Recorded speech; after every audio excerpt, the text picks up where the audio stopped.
One of the great medicines in history, and the more we study this, the more brilliant it becomes, cayenne pepper, or the extract, the medicine capsicum. This stuff is now being used to get rid of the worst pain, neurological pain, neuropathies. Can you imagine this? If you'd asked me a few years ago, I'd say, no, don't take it. I was wrong. There's evidence today that it's the most effective medicinal plant or medicine ever used to get rid of really severe neuropathies. So the cayenne's great, but if you really want to get the medicine, you have the most successful herbal company in the world right here on Long Island. How many of you know that? It's called Biobotanical. Biobotanical makes an incredibly high quality. They pioneered, literally, discovered the way to preserve the essence of the plants, the herbal plants, in glycerin. What that's like doing is putting a plastic bag so tight around it, it lasts forever, because no oxygen gets into it.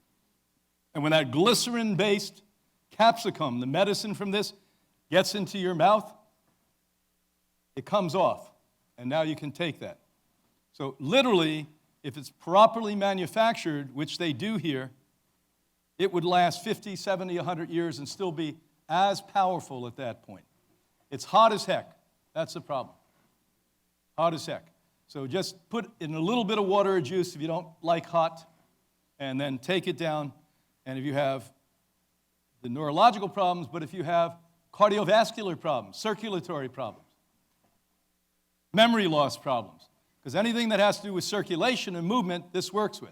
Now, when you companion this with something called nitric oxide, now you're doing powerhouse stuff. So this is some of the things we use beyond the diet and lifestyle for people.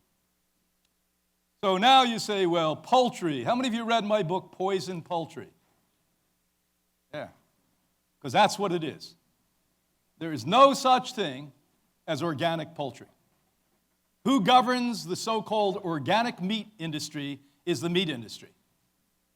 And I actually show you pictures. I do a whole 2-hour conference on this, of the factory farm where they don't even bother to put a sophisticated sign on it. They get some guy with paint to say organic on the side. And they open the window 30 minutes a day, and they call it free range. There's nothing I'm joking about. This is funny and sick, but I'm not joking. It's what they do. The eggs, they love the cageless eggs. You yuppies love that cageless egg stuff. You don't know what the hell it is, but you want to buy it. It even costs more money. Because now they don't have to buy those expensive stainless steel cages. So now the poor animals walk on top of one another, and we now know on an average there's a 15% higher death rate in the cageless egg factory farms. Because the ones at the top urinate, the ones at the bottom die of what? Ammonia poisoning. Turkey. How many of you saw my book, the picture in my book of turkeys 1920, 1960, and 2020? They are over 129 times larger. Percent larger. All turkeys are artificially inseminated. Turkeys can no longer mount one another and make love. They have to artificially inseminate them so you can have a pleasant Thanksgiving, a pleasant Christmas. Is it pleasant? The transfer of antimicrobials from chicken is the #1 cause of antibiotic resistance. So almost always it's antibiotic resistance coming from consumption of poultry, including eggs. Eggs are poultry, remember that. When Anna Maria first came and we used to go into the whole food market from Sweden, she'd say, that's really weird. They put all this stuff in the dairy section. They put eggs in the dairy section. You ever notice that? Well, you know, whoever's running the store is not that smart. He thinks a cow drops eggs. These embryos of chicken, that's what they are. I report that they went all over the world. They looked at 1,300,000 eggs on Once again, 1,300,000 eggs over 60 countries, and found out that 90% of those eggs, half of which were cold organic, had salmonella or E. coli or both salmonella or E. coli.